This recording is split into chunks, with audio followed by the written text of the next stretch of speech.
Hey guys, let's start this video with a prayer. Here it is.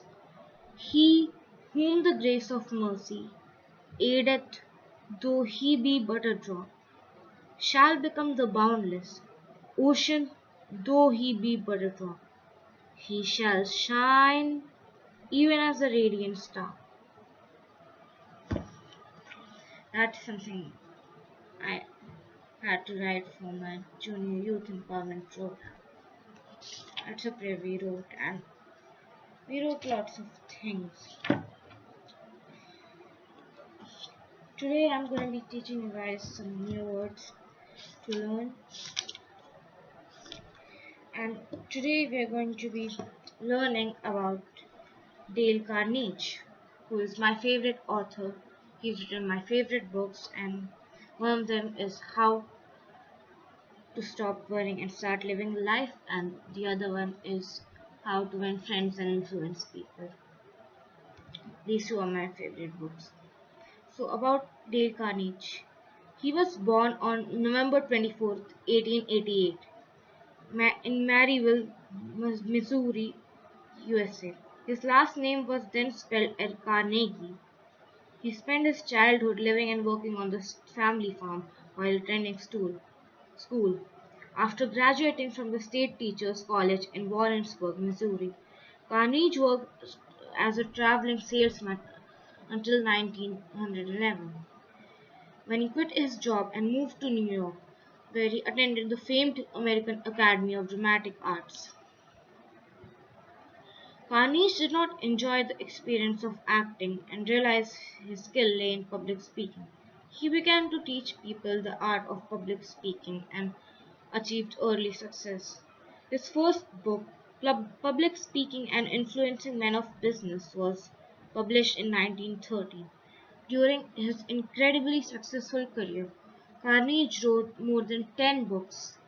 That's a lot of books. The most popular, which was his 1936 book, How to Win Friends and Influence People, which is my favorite book. I love it to my core. Although he died on November 1st, 1955, Carnegie's legacy lives in his books, which are still popular today, and Dale Carnegie Training Institute, which has training offices in over 90 countries worldwide. That was something about Dale Carnegie.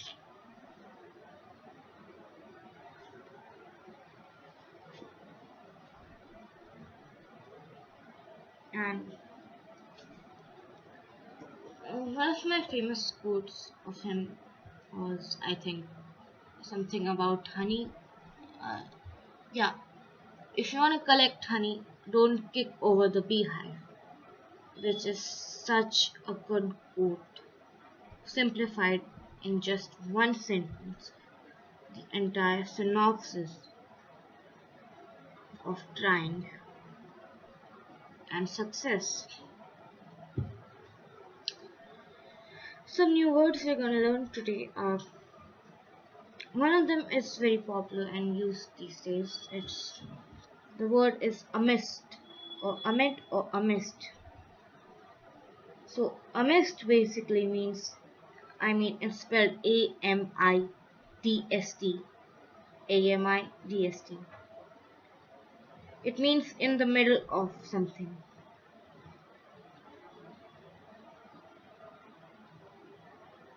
Here's an interesting word which I learned through newspapers. The word is biblioclep, and biblioclep is someone who steals books. That's really interesting to know. And words are often so great because if we learn more about them, we can use them in a dictionary. We can use them in our poems if we are writing any.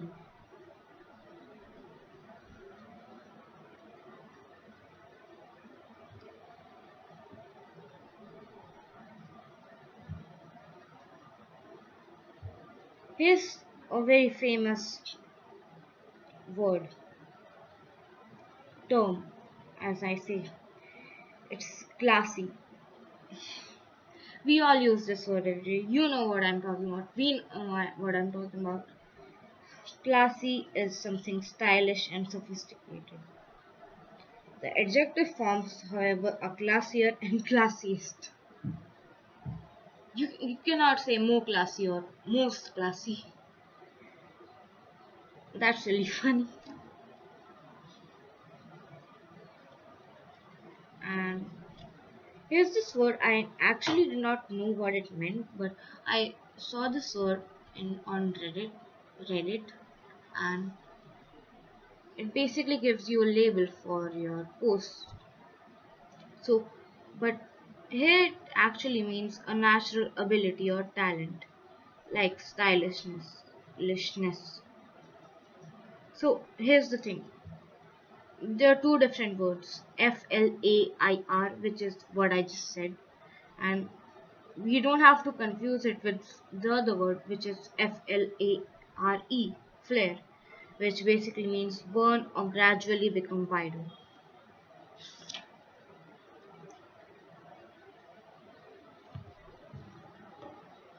I have a poem for you guys, so I'm just gonna read it.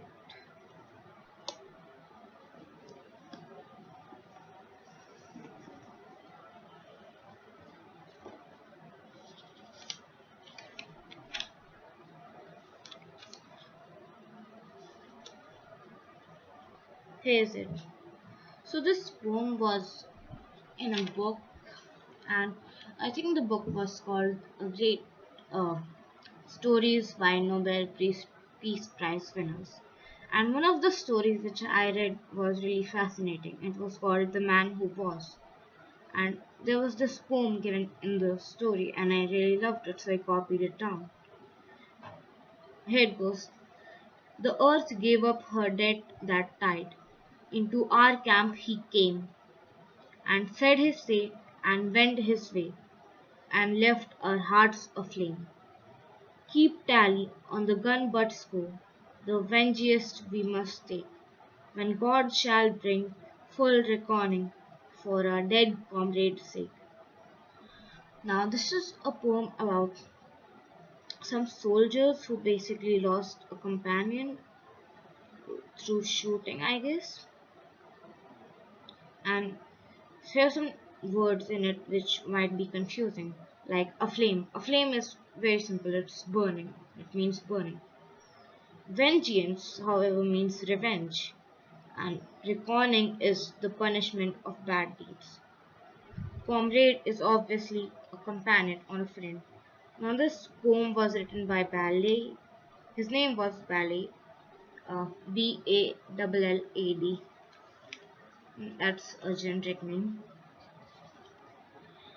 So,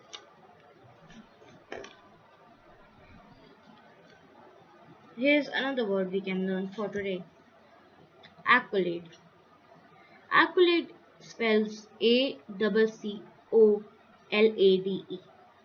It means something given as a special honor or as a reward for excellence. That's not enough.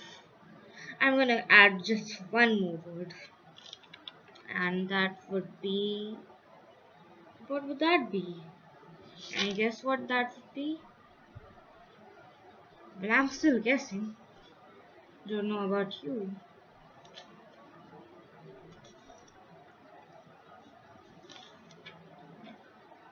Let's just see. Oh, that rhymes. Maybe. Well, I'm good at rhyming, that's why I write poems. Here's a word. It's pronounced obod. I mean, it's spelled Aubade, and it basically means a love song sung at dawn. There you go. Any love song you sing during the time of dawn, which would be, wait, what would that be? Wait, sure, dawn is before twilight. No, it's after. Yeah, it's before twilight. No, but here's a poem on this word. Your polo shirt was eyes on. You sang to me and awed. We're far apart with different hearts, but your song's still on my iPod. By Sarah Toribio.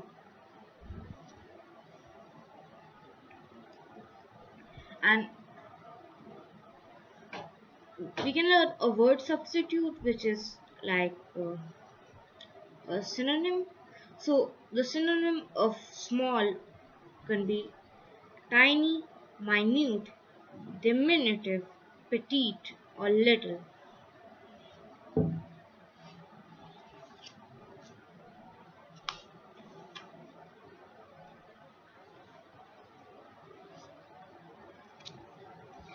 And we're gonna end this with a quote. And the quote is: the best and the most beautiful things in the world cannot be seen or even touched. They must be felt with the heart.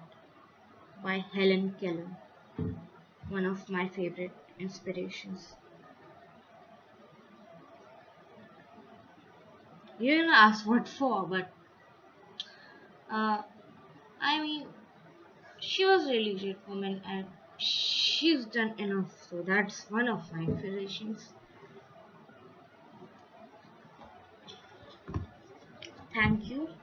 That's enough, and I'll see you later. Bye.